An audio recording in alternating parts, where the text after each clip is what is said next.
Maria. Sejam todos bem-vindos ao canal da Coresp. Com este vídeo, iniciamos uma série de vídeos tratando do cotidiano das nossas congregações marianas e federações e também da vida prática dos congregados e dirigentes. Como introdução a esta série, gostaria de falar um pouco hoje sobre a formação do congregado.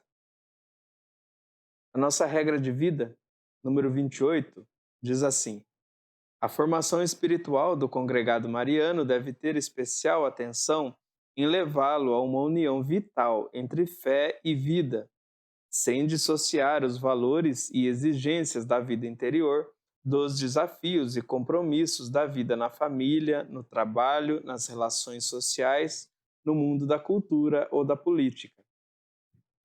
Então aqui nós temos bem claros dois aspectos da formação do congregado. Então o congregado não deve ser formado apenas para a vida da igreja, para a vida eclesial, mas também para a vida social, para a vida em família, para a vida profissional. Ele deve ser formado por inteiro em todos esses aspectos. A vida espiritual deve contribuir para a sua vida em família, para a sua vida profissional, para a sua vida social e vice-versa, a vida social, a vida em família, a vida cotidiana também unida à vida espiritual. Assim temos aqui a definição da pessoa do congregado, como deve ser o congregado. E é esta pessoa que nós devemos buscar na nossa formação, este congregado completo, este cristão completo. Esse deve ser o objetivo de toda a formação da nossa congregação mariana. Mais ainda, nós gostamos tanto de falar que a congregação mariana é uma escola de santos, devemos formar para a santidade. Nossos congregados devem ser formados para a santidade. Segundo ponto, número 30 da nossa regra de vida. A formação para a vida interior ocupa um lugar privilegiado na vida do congregado mariano. Deve ser ele iniciado e instruído a participar conscientemente da vida litúrgica da Igreja, não somente em seus aspectos rituais e celebrativos, mas sobretudo em seu sentido profundo de participação na oração e no louvor do corpo místico, em união com Cristo sacerdote, na vida de oração pessoal, alimentada pela palavra de Deus, visando uma íntima união e familiaridade com Deus presente e agindo em seu interior pelo Espírito Santo, na prática fiel e humilde das orações vocais, dos exercícios de piedade eucarística e mariana, no conhecimento das escolas de espiritualidade tradicionais da Igreja. Então vejam que a vida espiritual ocupa um ponto fundamental da formação. Nossa formação não deve ter esse caráter espiritual. Nós temos uma herança valiosíssima dos jesuítas, que são os exercícios espirituais de Santo Inácio de Loyola. Aliás, toda a nossa regra, todos os nossos manuais de oração estão baseados nos exercícios espirituais. Aqueles que estudam os exercícios e depois leem a nossa regra conseguem claramente ver a relação que existe entre eles. Uma coisa completa a outra, ou até mesmo a regra muitas vezes dá cumprimento aos exercícios espirituais, quando seguida adequadamente, evidentemente. Né? Então devemos privilegiar a formação espiritual do congregado, ensiná-lo realmente a rezar. Nosso Senhor já nos ensina a rezar no Evangelho de São Mateus. Existem várias dicas, vamos dizer assim, de Jesus nos ensinando como devemos rezar. E Santo Inácio nos exercícios espirituais. Mas só isso não basta. Como diz a nossa regra, devemos tomar parte na vida litúrgica da Igreja, participar das celebrações dos sacramentos, não de uma forma fria, mas sabendo o que está acontecendo, tendo consciência, aproveitando aquilo da melhor maneira possível para a nossa vida anterior, os frutos da Santa Missa, dos sacramentos, sobretudo o sacramento da confissão, o sacramento da Eucaristia, a nossa comunhão, a comunhão bem feita. Mais do que isso, devemos fazer nossa meditação diária, leitura da Palavra de Deus, leitura de algum livro espiritual, diariamente reservar um tempo para oração, sem falar das nossas orações cotidianas, da nossa regra, as orações da manhã, oração da noite. Sempre, então, ter marcado a nossa vida com a oração. Sempre entre uma atividade e outra, estar em oração, estar sempre unido a Deus, estar aberto à ação do Espírito Santo em nossa vida e estar sempre rezando em todas as coisas. Afinal, rezar não é simplesmente... eu não estou rezando simplesmente quando estou com o meu terço aqui rezando, ou o meu manual rezando o ofício, alguma outra oração.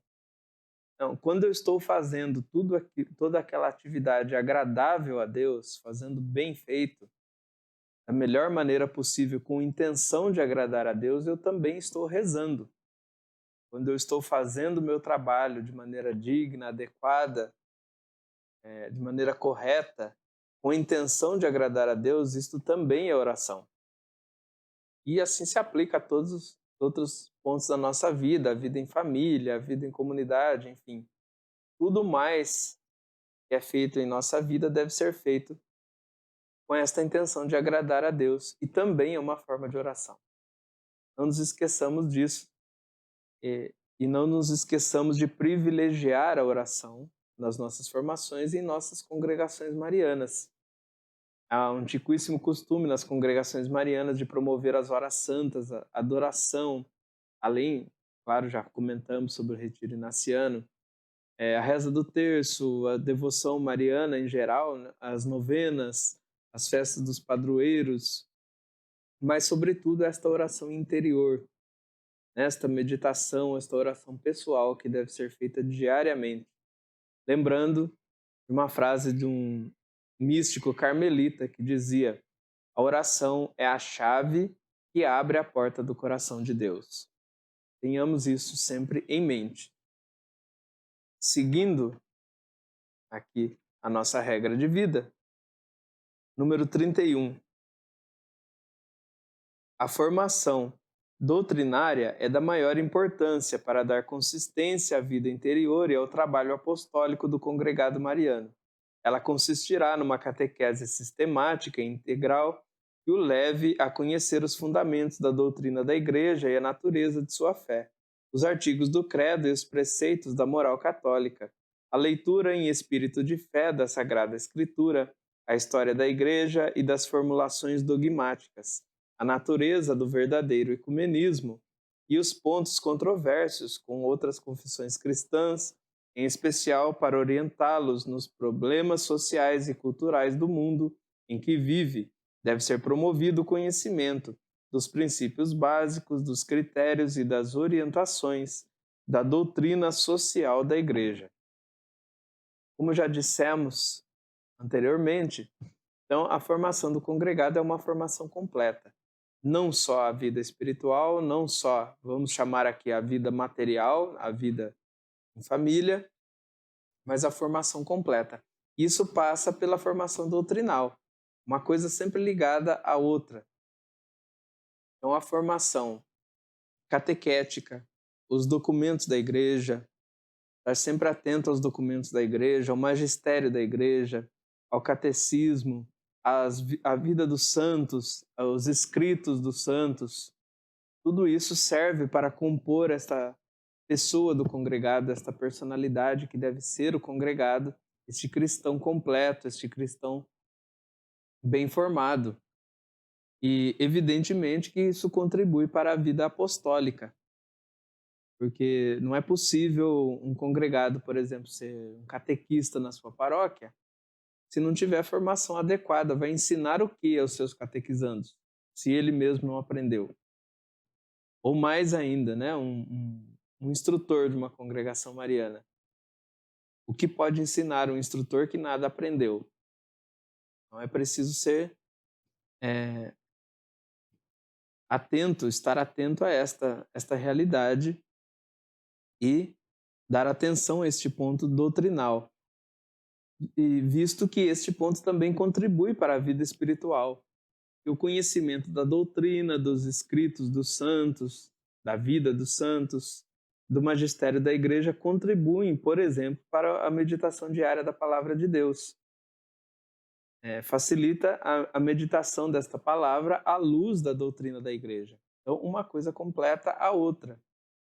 E também, evidentemente, a nossa vida cotidiana, essas duas coisas combinadas contribuem muito para as nossas decisões dentro e fora da igreja, dentro e fora das congregações marianas. E a vida apostólica do congregado. Hoje a igreja nos pede, sempre solicitou, que sejamos missionários em todos os locais da nossa vida, todos os momentos. Para ser missionário, é preciso ter certeza da fé. É preciso conhecer a pessoa de Cristo, conhecê-lo em profundidade e ter certeza da sua fé. Porque imaginem um missionário que tem dúvidas com relação à sua fé e sai em missão, evangelizar os outros. Ao invés de converter, possivelmente ele vai voltar da missão convertido. Porque não teve a certeza da fé, foi ensinar ao outro. E muitas vezes tem certeza da sua falta de fé, ou outra coisa qualquer, e acaba sendo ensinado, porque não tinha certeza. Então é essencial ao missionário, aquele que quer evangelizar, ter certeza da sua fé, e muito mais ao congregado mariano, que deve ensinar muito mais pelo seu exemplo do que pela sua palavra. O exemplo do congregado é algo que atrai muito para a congregação mariana, que chama muito atenção, assim como o mau exemplo, é claro, O mau exemplo também prejudica muito toda a congregação mariana.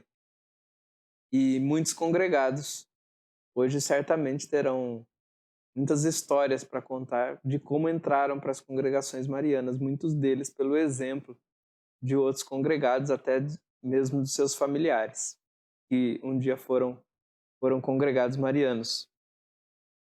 Há tempos atrás, o congregado mariano era sinônimo de uma pessoa diferenciada, de uma pessoa boa, de um bom profissional. Hoje, infelizmente, perdemos esse rótulo. Precisamos recuperá-lo. Como? Através da formação. Então, as nossas congregações, federações precisam dar uma atenção especial à formação, sobretudo nos momentos de reunião, de seus encontros. A nossa regra de vida pede que haja um momento de formação nas reuniões, sobretudo nas reuniões ordinárias, ou até mesmo que haja reuniões específicas para a formação. E formações bem preparadas. Certamente que um congregado bem formado será este cristão completo que tanto nós falamos nesse vídeo, e também um futuro dirigente que vai levar à frente as congregações marianas. Não por acaso nós temos mais de 450 anos. Nenhuma instituição dura tanto tempo sem ter pessoas bem formadas, pessoas conscientes das suas obrigações. Tenhamos sempre em mente e façamos uma reflexão em nossas congregações e federações para ver se de fato temos dado em nossas reuniões o espaço merecido das formações, e mais ainda, se as formações têm atingido este objetivo de formar o congregado mariano da maneira adequada, como pede a nossa regra de vida. Obrigado a todos, que a Virgem Santíssima, nossa Rainha, Mãe e Advogada, nos abençoe. Salve Maria!